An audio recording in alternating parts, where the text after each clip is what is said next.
Dieu puissant, il règne de son sein lieu avec sagesse, amour, et Dieu est un Dieu puissant, car Dieu est un Dieu puissant, il règne de son sein lieu avec sagesse, amour, et Dieu est un Dieu puissant. Il est le Seigneur, il n'en est pas d'autre, que l'on le sache, rien en dehors de Dieu, car Dieu est un Dieu puissant, il règne de son sein lieu avec sagesse, amour, et Dieu est un Dieu puissant. Dieu est un Dieu puissant. Dieu est un Dieu puissant.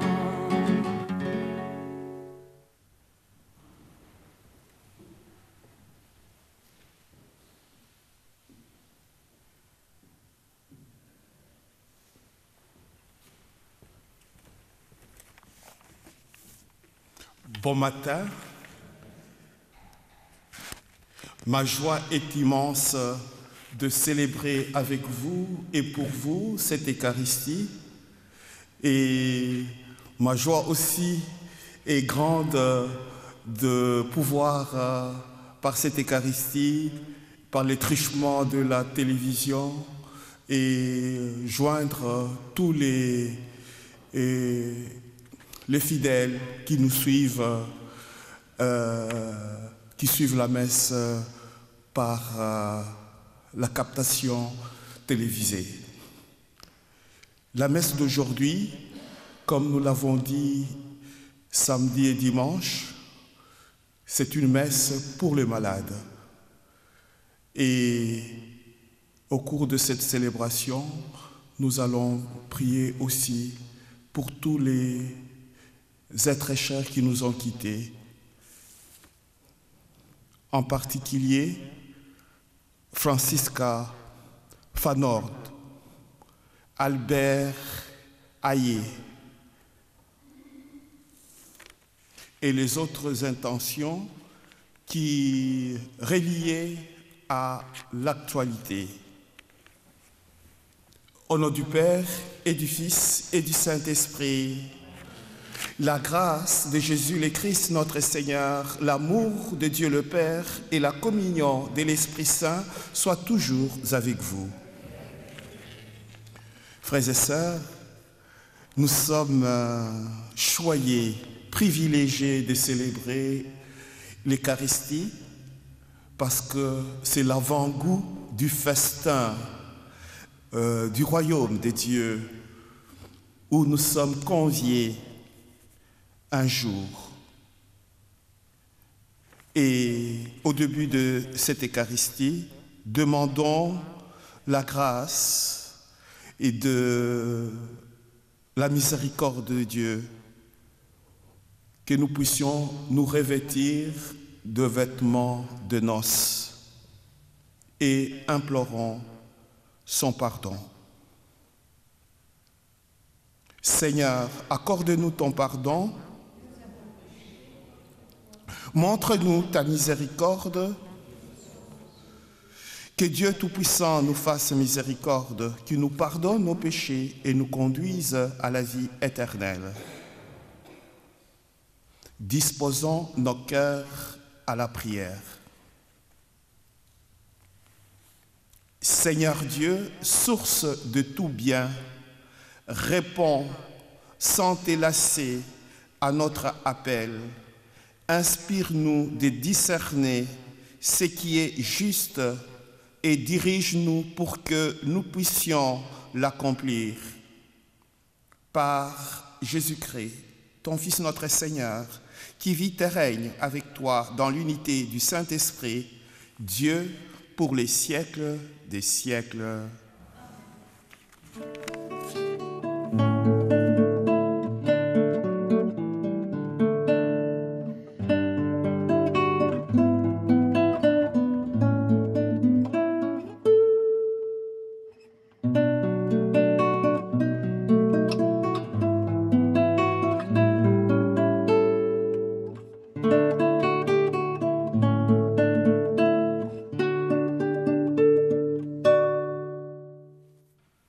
De de Saint Jean.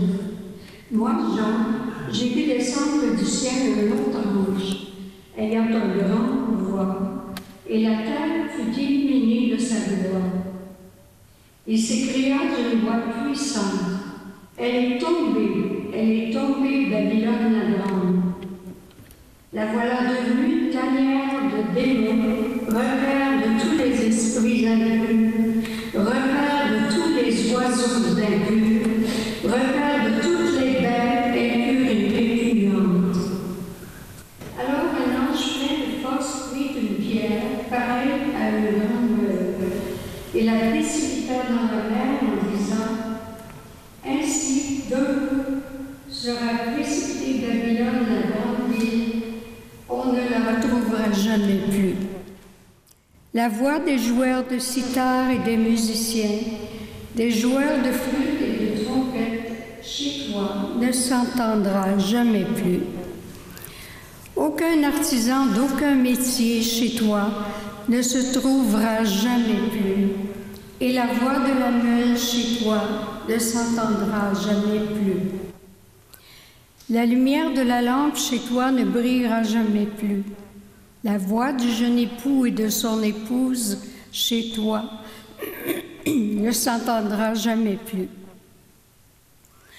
Pourtant, tes marchands étaient les magnats de la terre, et tes sortilèges égaraient toutes les nations. Après cela, j'entendis comme la voix forte d'une foule immense dans le ciel qui proclamait « Alléluia, le salut, la gloire, la puissance à notre Dieu. Ils sont vrais, ils sont justes, ses jugements. Il a jugé la grande prostituée qui corrompait la terre par sa prostitution. Il a réclamé justice du sang de ses serviteurs qu'elle a versé de sa main. » Et la foule reprit « Alléluia, la fumée de l'incendie s'élève pour les siècles des siècles. » Puis l'ange me dit « Écris, heureux les invités au repas des noces de l'agneau. » Parole du Seigneur. Heureux les invités au repas des noces de l'agneau. Heureux les invités au repas. Acclamez le Seigneur, terre entière, servez le Seigneur dans l'allégresse. Venez à lui avec des chants de joie. Les invités au repas. Reconnaissez que le Seigneur est Dieu. Il nous a fait et nous sommes à lui. Nous, son peuple, son troupeau. Heureux les invités au repas des noces de l'agneau. Venez dans sa maison lui rendre grâce, dans sa demeure, chantez ses louanges, rendez-lui grâce et bénissez son nom. Les invités au repas des noces de l'agneau. Oui, le Seigneur est bon, éternel est son amour, sa fidélité demeure d'âge en âge. Les invités aux noces de l'agneau.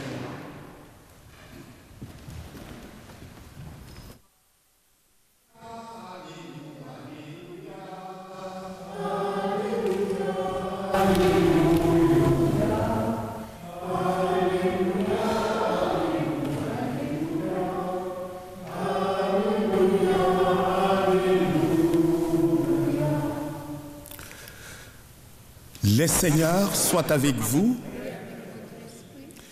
Évangile de Jésus-Christ selon saint Luc. En ces temps-là, Jésus disait à ses disciples, « Quand vous verrez Jérusalem encerclée par des armées, alors sachez que sa dévastation approche. Alors ceux qui seront en Judée, qu'ils s'enfuient dans les montagnes. Ceux qui seront à l'intérieur de la ville, qu'ils s'en éloignent. Ceux qui seront à la campagne, qu'ils ne rentrent pas en ville, car ce seront de jour où justice sera faite, pour que soit accomplie toute l'Écriture. Quel malheur pour les femmes qui seront enceintes et celles qui allaiteront en ce jour-là, car il y aura un grand désarroi dans le pays, une grande colère contre ce peuple. Ils tomberont sous les tranchants de l'épée, ils seront amenés en captivité dans toutes les nations. Jérusalem sera foulée aux pieds par des païens, jusqu'à ce que leur temps soit accompli. Il y aura des signes dans le soleil, la lune et les étoiles. Sur terre, les nations seront affolées et désemparées par le fracas de la mer et de flots. Les hommes mourront de peur dans l'attente de ce qui doit arriver au monde, car les puissances des cieux seront ébranlées. Alors on verra le Fils de l'homme venir dans une nuée avec puissance et grande gloire. Quand ces événements commenceront, redressez-vous et relevez la tête, car votre rédemption approche. Acclamons la parole de Dieu.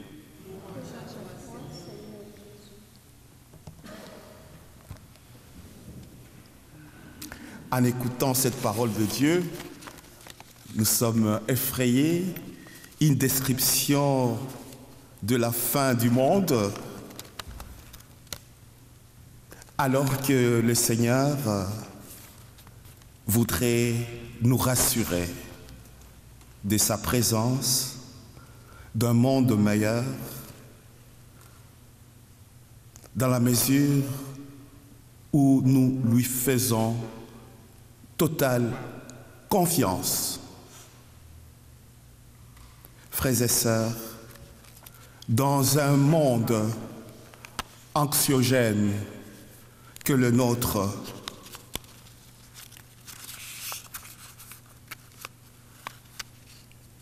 que d'anxiété, des inquiétudes, nous voyons autour de nous, depuis un certain temps, des calamités, de catastrophes naturelles, des guerres presque partout sur la planète. Et la famine,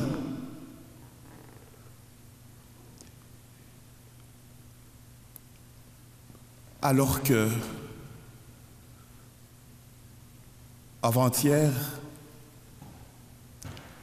lueur d'espoir avec les cessez-le-feu en Israël,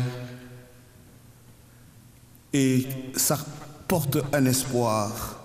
Ceci, c'est pour dire, malgré toutes les difficultés qui sont inhérentes dans notre existence, le Seigneur est toujours là, présent, dans cette confusion et de malheur. Il nous dit, redressez la tête, votre rédemption approche. Au-delà de peur, d'angoisse, des maladies, le Seigneur encore nous dit, eh bien, garde confiance, ne cessez de garder confiance. Une totale confiance, c'est s'abandonner à lui. Puisse cette Eucharistie nous venir en aide dans notre foi, dans notre charité et dans notre espérance contre toute espérance.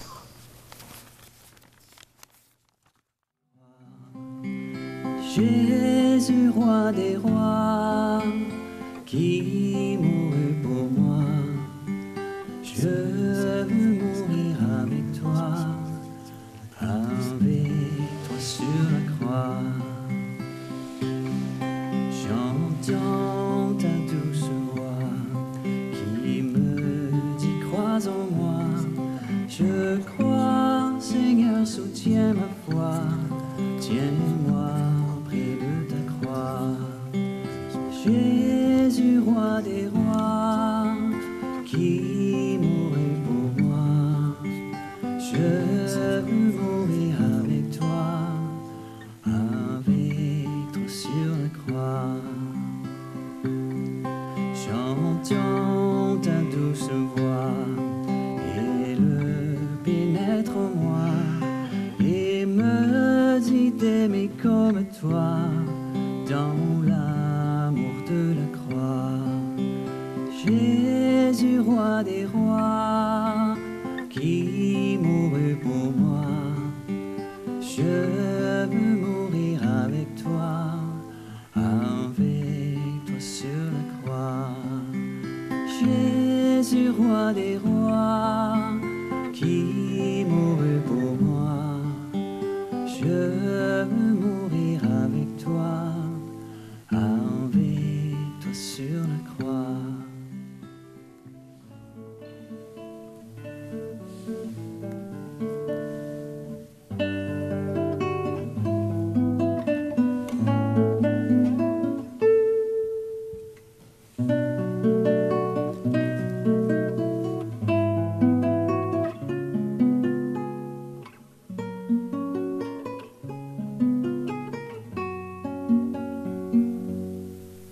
Que ces tous se mêlent au vin pour les sacrements de la Nouvelle Alliance, puissions-nous être unis à la divinité de celui qui a pris notre humanité.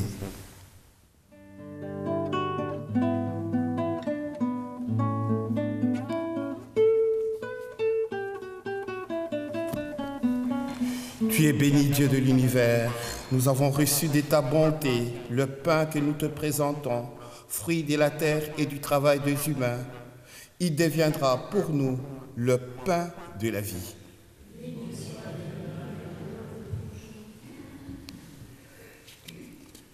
Tu es béni, Dieu de l'univers. Nous avons reçu de ta bonté le vin que nous te présentons, fruit de la vigne et du travail des humains. Il deviendra pour nous le vin du royaume éternel. Humbles et pauvres, nous te supplions, Seigneur, accueille-nous que notre sacrifice en ce jour trouve grâce devant toi. Lave-moi de mes fautes, Seigneur, et purifie-moi de mon péché.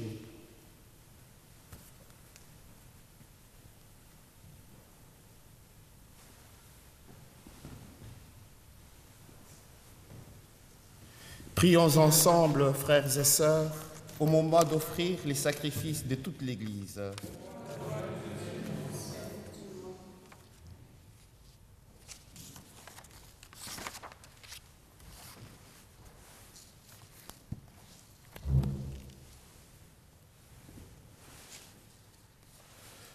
Accueille, nous t'en prions, Seigneur, le don prélevé pour toi sur ses propres largesses, sur tes propres largesses, que ces mystères très saints où ta grâce opère avec puissance sanctifie notre vie de tous les jours et nous conduise aux joies éternelles par le Christ notre Seigneur.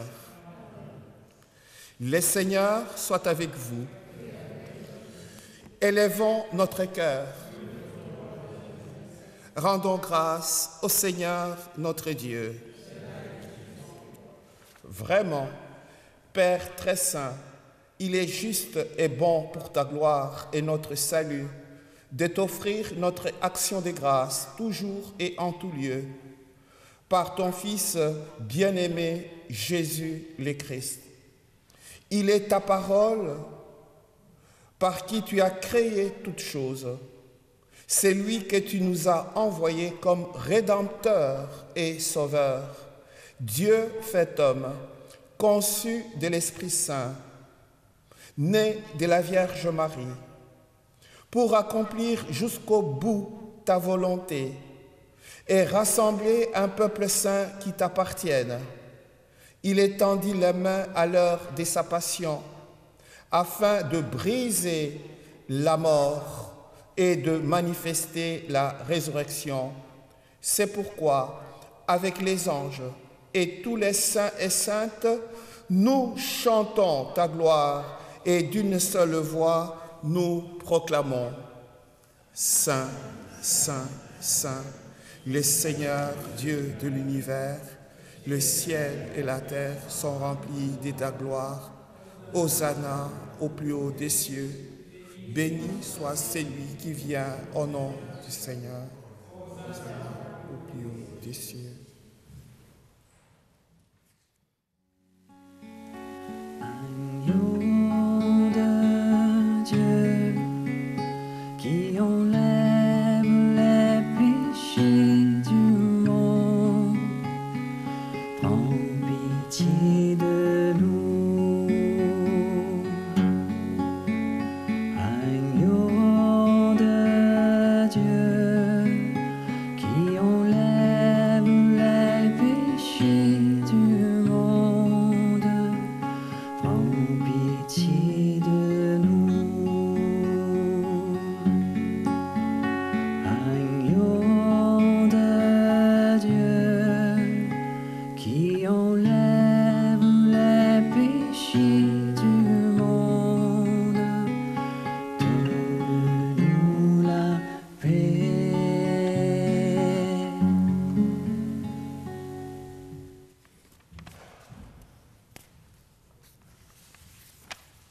Toi qui es vraiment saint, toi qui es la source de toute sainteté, Seigneur, nous te prions. Sanctifie ces offrandes en répandant sur elles ton esprit, qu'elles deviennent pour nous les corps et le sang de ton Fils Jésus-Christ, notre Seigneur, qui nous a dit de célébrer ces mystères.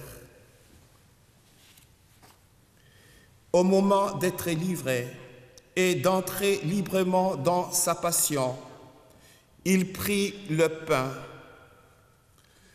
il rendit grâce, il le rompit et le donna à ses disciples en disant « Prenez et mangez-en tous, ceci est mon corps livré pour vous. »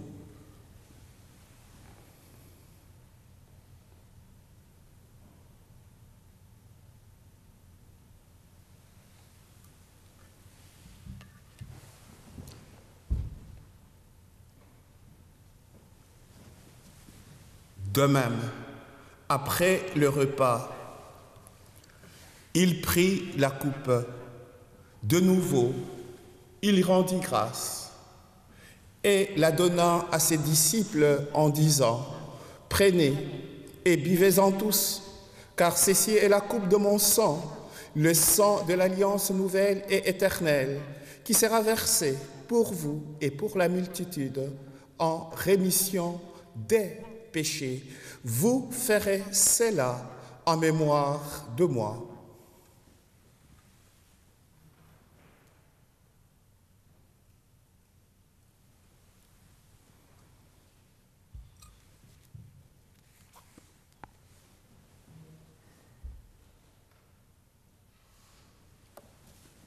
Il est grand le mystère de la foi.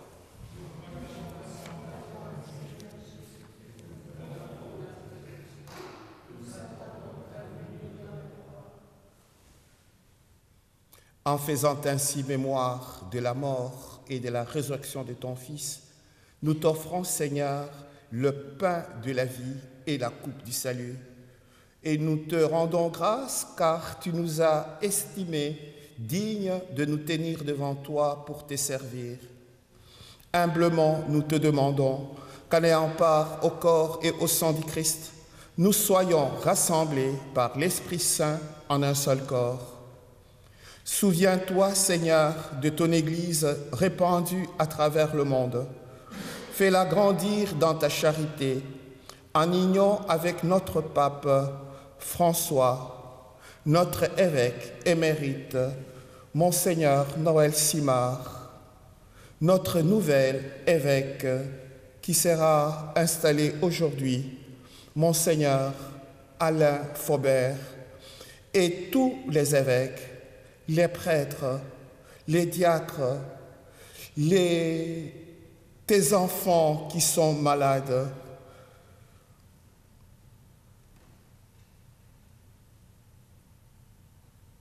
Souviens-toi aussi de nos frères et sœurs qui se sont endormis dans l'espérance de la résurrection.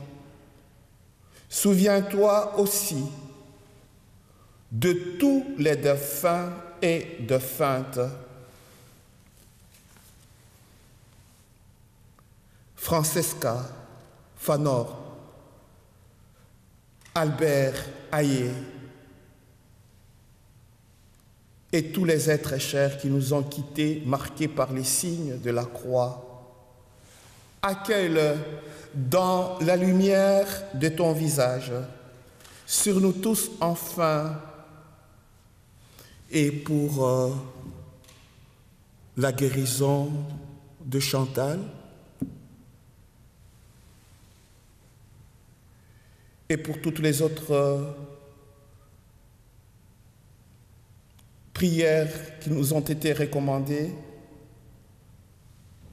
par l'intercession de la Vierge Marie, la bienheureuse Mère de Dieu, avec Saint Joseph, son époux, les apôtres, Saint Michel, l'archange, Saint Pierre, Saint Jean-Baptiste, Saint Frère André, Sainte Catherine, le bienheureux Carlo, les bienheureuses Marie-Anne Blondin et Pauline, et tous les saints et saintes qui ont fait ta joie au long des âges, nous ayons part à la vie éternelle et que nous chantions ta louange et ta gloire par ton Fils Jésus le Christ.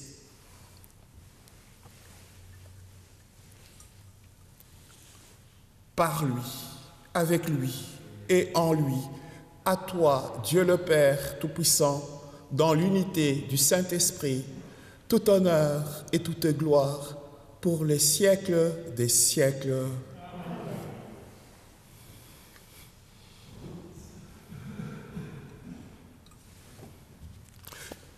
Comme nous l'avons appris du Sauveur Jésus et selon son commandement, nous osons dire « Notre Père, qui es aux cieux, que ton nom soit sanctifié, que ton règne vienne, que ta volonté soit faite sur la terre comme au ciel.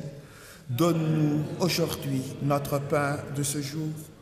Pardonne-nous nos offenses, comme nous pardonnons aussi à ceux qui nous ont offensés, et ne nous laisse pas entrer en tentation, mais délivre-nous du mal. Délivre-nous de tout mal, Seigneur, et donne la paix à notre temps, donne la paix partout dans le monde où sévit la violence, les injustices et la guerre.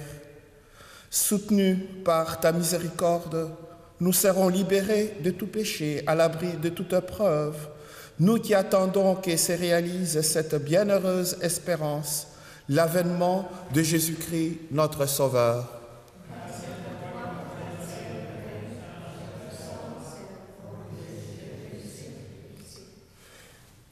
Seigneur Jésus-Christ, tu as dit à tes apôtres, « Je vous laisse la paix, je vous donne ma paix. Ne regarde pas nos fragilités, nos péchés, mais la foi de ton Église, pour que ta volonté s'accomplisse. Donne-lui toujours cette paix et conduis-la vers l'unité parfaite, toi qui vis et règnes pour les siècles des siècles. » Que la paix du Seigneur soit toujours avec vous. Frères et sœurs, dans la charité du Christ, montrez-nous un signe d'amour, de paix, de joie.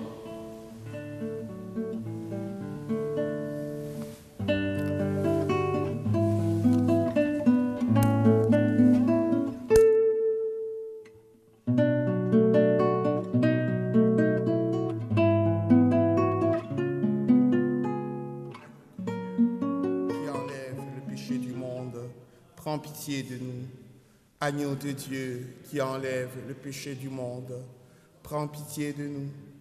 Agneau de Dieu qui enlève le péché du monde, donne-nous la paix.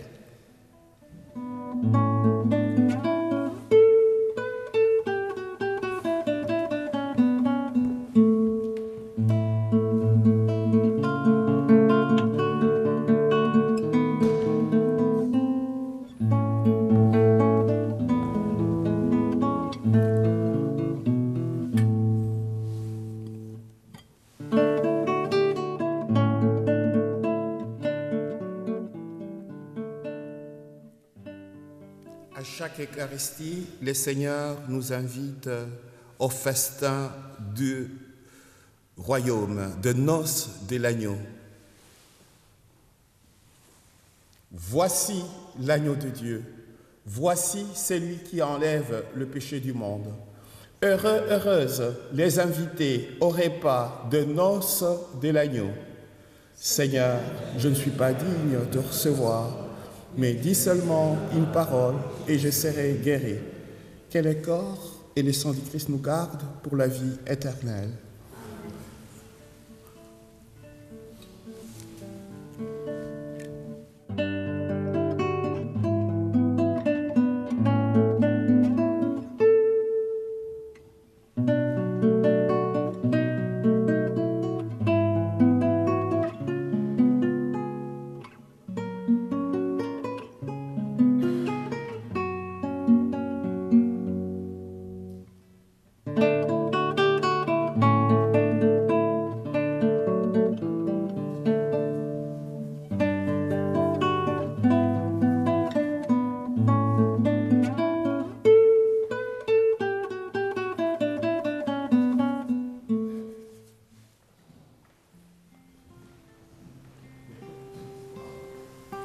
Qui peut nous faire marcher sur les eaux?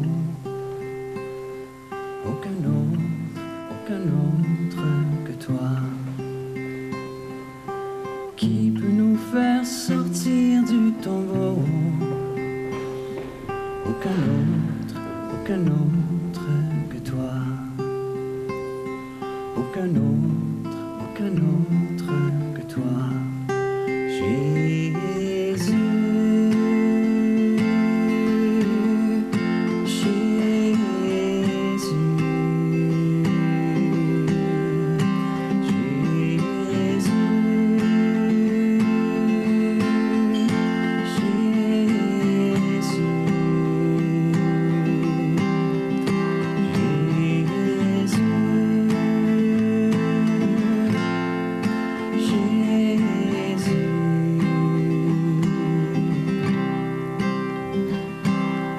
Qui peut libérer les prisonniers? Aucun autre que toi. Qui peut pardonner tous les péchés? Aucun autre que toi. Aucun autre que toi. Jésus.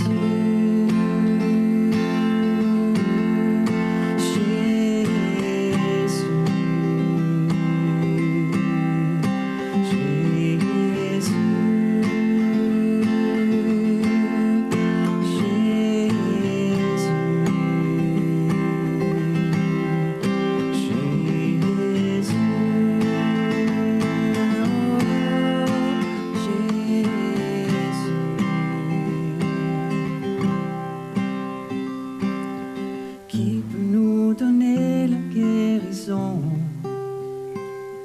Aucun autre que toi.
Prière pour le malade. Seigneur Jésus-Christ, Sauveur du monde, tu as passé partout en faisant le bien. Tu es allé visiter les malades pour les réconforter et les aider. Nous te prions pour tous les malades. Donne-leur courage dans leur maladie. Souviens-toi d'eux, Seigneur.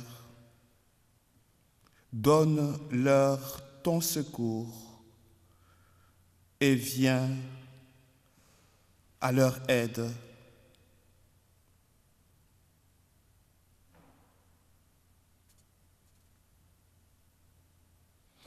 Le Seigneur soit avec vous et que Dieu Tout-Puissant vous bénisse, le Père, le Fils et le Saint-Esprit. Allez dans la paix et la joie du Christ. Bonne journée. Merci.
Alors, Liébert a aussi sculpté cette œuvre majeure qui a servi comme modèle à travers tout le Québec. C'est le chandelier pascal.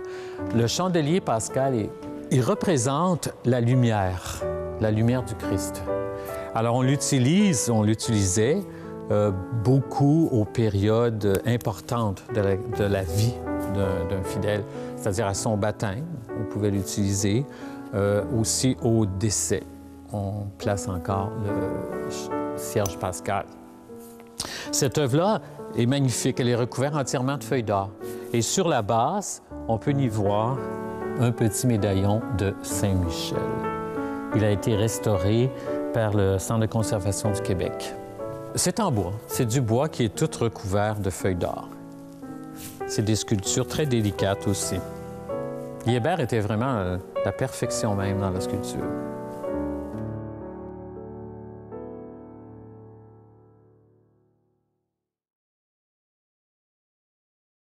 Les bancs datent d'environ 1844.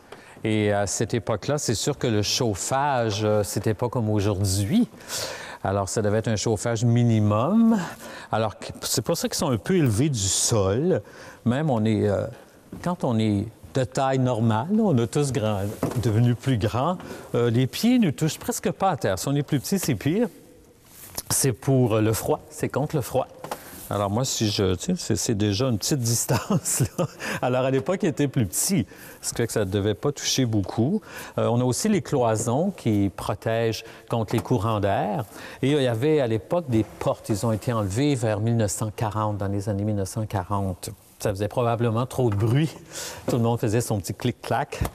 Alors, qu'est-ce qu'on faisait pour se garder au plus chaud à l'époque? On avait des briques chaudes ou des bouillottes. On avait des appareils spéciaux à l'époque qu'on mettait au sol. On prenait sa grande couverture. On pouvait emmener notre couverture de carriole en hiver, et on s'abriait avec ça. Fermer la porte. Alors, on avait un minimum de chaleur.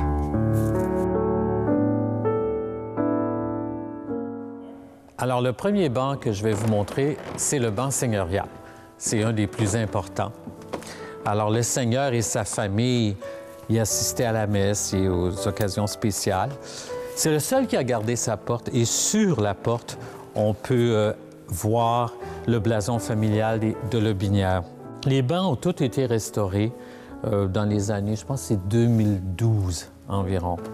Et on leur a donné la couleur que M. Meloche leur a donnée. Avant, ils étaient peinturés comme brun foncé. Alors, c'est des spécialistes qui ont refait les faux finis pour retrouver la couleur. Alors, ce banc-là est plus grand, naturellement. Et habituellement, par respect, personne ne s'assoit là, sauf les descendants des seigneurs. Il y en a encore. Alors, la famille seigneuriale nous a dit à un certain moment donné que le banc seigneurial n'était pas dans cette position-là. Il était retourné. Il était dans la partie qui longeait l'allée. Alors, c'est-à-dire qu'ils étaient tournés vers la chaire, orientés vers la chaire.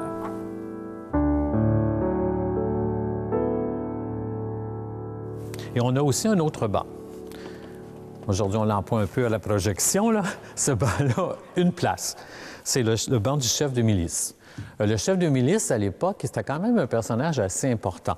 Vu qu'on n'avait pas tous les militaires, le chef de milice du village, c'était quand même l'autorité. Alors, il avait son banc à lui, ici, en avant, près du Seigneur. On en compte un autre aussi, juste de l'autre côté.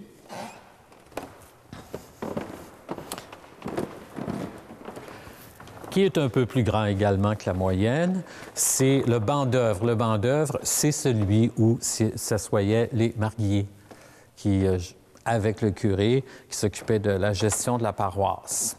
Mais c'est sûr que les mariés de l'époque n'avaient pas tout le pouvoir qu'ils ont aujourd'hui. C'était beaucoup plus le curé qui décidait qu'est-ce qui se passait.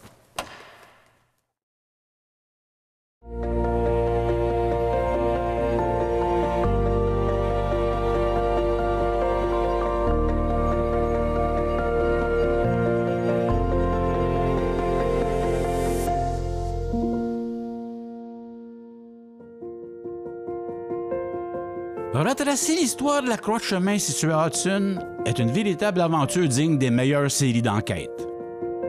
Personne ne connaît la date exacte de son implantation, mais des photos nous démontrent qu'elle est déjà là en 1924. Elle a d'abord porté le nom de la croix Como. Mais qu'est-ce que Como?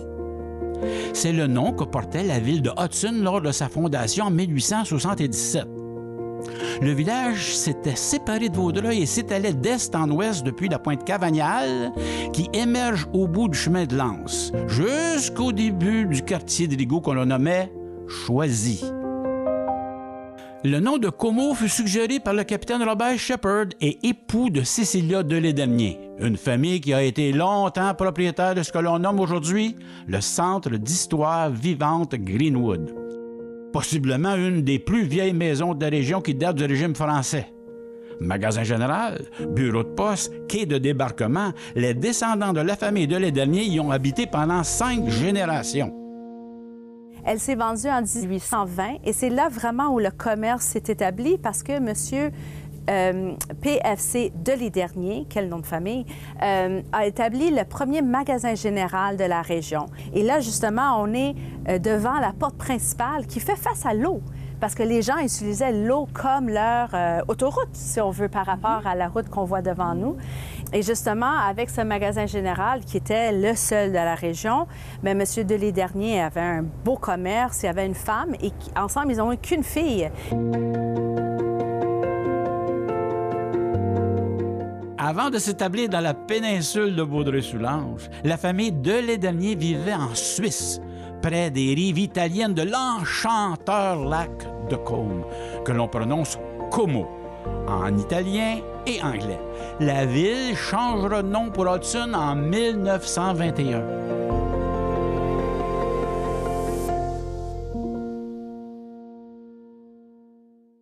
Nous sommes ici à Hudson, au 254 rue Maine, devant la maison qui est devenue un musée, le musée Greenwood. Pourquoi on est ici? C'est pour vous présenter une croix un peu spéciale. C'est une croix commémorative qui nous rappelle le centenaire de la traverse d'Oka. Como, Oka, la traverse de la rivière des Outaouais. La croix fut installée et est demeurée longtemps sur le terrain où se trouve actuellement l'auberge Willow. Faisant face au lac des Deux-Montagnes en direction d'Oka, elle venait ainsi remplir les 3 rôles que l'Église cherchait à combler en laissant les citoyens installer ces dernières. Car ne l'oublions pas, l'installation de croix de chemin n'est pas une demande ou une obligation d'Église, de l'évêché ou d'une paroisse, non. C'est une initiative personnelle de citoyennes et citoyens. On pourrait même préciser que c'est une initiative de paroissiennes et paroissiens. Le premier rôle qu'une croix de chemin doit jouer, annoncer la présence d'une paroisse catholique romaine dans les parages.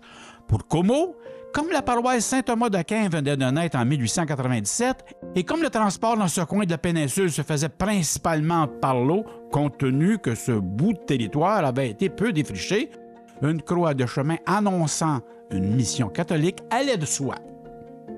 À noter que c'était porté à l'époque le nom de Vieux-Cavagnal, pour souligner que ce fief appartenait au seigneur Pierre de Rigaud de Vaudreuil de Cavagnal. Cavagnal étant une déformation du nom faisant référence au lieu d'origine des Rigaud en France, là où étaient nés ses parents Cabagnal. Deuxième rôle, marquer une croisée de chemin. Dans les années 1800, avant qu'en apparaisse le chemin de fer, c'est à cet endroit particulièrement du printemps à l'automne que les canaux des voyageurs, les bateaux vapeurs et les cageux se croisaient sous l'Outaouais, balisant ainsi le chemin d'eau des navigateurs entre Oka et Como. Ce sera en 1909 que la traverse sera officiellement inaugurée entre les deux rives. Troisième rôle de la croix de chemin. Elle doit rappeler, commémorer. Ici, les commémorations sont nombreuses. Le terrain du Willow Place fut d'abord la propriété de François-Xavier Desjardins. Ce Desjardins, en plus d'être un des patriotes de 1838-39, tenait un entrepôt de style comptoir général par où les cargaisons s'acheminaient pour le village. Puis, il fut acheté par la famille Léger, qui l'a transformé éventuellement en auberge. La fameuse auberge Willow. La famille Léger était prospère et détenait plus d'une dizaine de commerces dans le village, dont celui de la traverse pour Oka. Les plus vieux se rappelleront peut-être que la croix fut même surnommée la Croix Léger.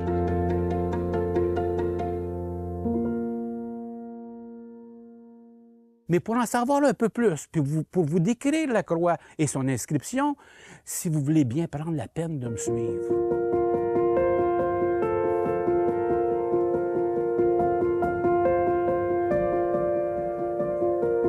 Ici, la croix que vous voyez, c'est une croix qui est sobre. Elle est dénudée. C'est tout simplement un bois chanfreiné, peint en blanc, et aux extrémités, vous avez des pointes qu'on appelle aiguës. Et devant, vous avez, pour protéger la croix, une petite clôture blanche, peinte en blanc, avec le même bois. Et ce qui est écrit sur la plaque, la croix historique de Como. La croix représente celle qui jadis et originalement était érigée comme point de repère du vieux Cavagnal et du village de Como par les colonisateurs des années 1800. La dite croix que vous voyez était d'abord située sur la côte du Willow Place. Le Willow Place, c'est un endroit où on pouvait... c'est une espèce d'auberge qui permet d'accueillir les gens qui se promenaient de façon nautique, en bateau de plaisance. Ils arrêtaient là. Ça pouvait être un bateau à vapeur parce que Willow Place, c'est quand même une place qui est assez ancienne. Montreal Daily Witness, 17 juin 1895. Pensionnaire demandé, lieu exceptionnel, grande maison sur les rives de la rivière Ottawa, voir Madame Brasseur, Willow Place, Como. La presse, 9 juillet 1977. À Como, au bord du lac des Deux-Montagnes, à 2 pas du traversier qui joint cette rive à celle d'Oka, l'auberge Willow Place est fort jolie. La tranquillité semble habiter ces lieux où l'on dit que jadis se sont fomentés des complots. Le paysage est aussi beau du côté des terres que celui de l'eau, et l'auberge a respecté l'ordonnance de l'ancienne maison où elle s'est installée. La Croix, elle fut déménagée à la maison historique Greenwood via son propriétaire, Mme Phoebe Nobbs Hyde, 1910-1994, afin de conserver la Croix historique de Como comme un souvenir vivant de l'ancien village de Como. En effet, lors de la vente de l'auberge en 1971 par les descendants des Léger, ces derniers ont consulté la famille pour que la croix soit préservée. Alors, Madame Phoebe Nobbs Hyde, qui était la dernière propriétaire de la maison, c'est elle justement qui nous léguait la maison pour que ça devienne le musée que nous sommes aujourd'hui. Et elle connaissait vraiment l'ampleur et l'importance de l'histoire de cette famille très extraordinaire, très unique. Et elle a voulu garder contact avec l'histoire autochtone, les relations qu'il y avait avec les Autochtones, les histoires aussi qu'il y avait, les relations économiques de la région. Et elle a voulu... ce qu'elle faisait, c'est qu'elle faisait des conférences en Europe et elle amenait toutes des histoires qu'elle avait entendues à travers l'Amérique du Nord et surtout de la région ici pour être capable d'expliquer qu'est-ce que c'était la vie et l'ampleur de chaque communauté autochtone à travers la région.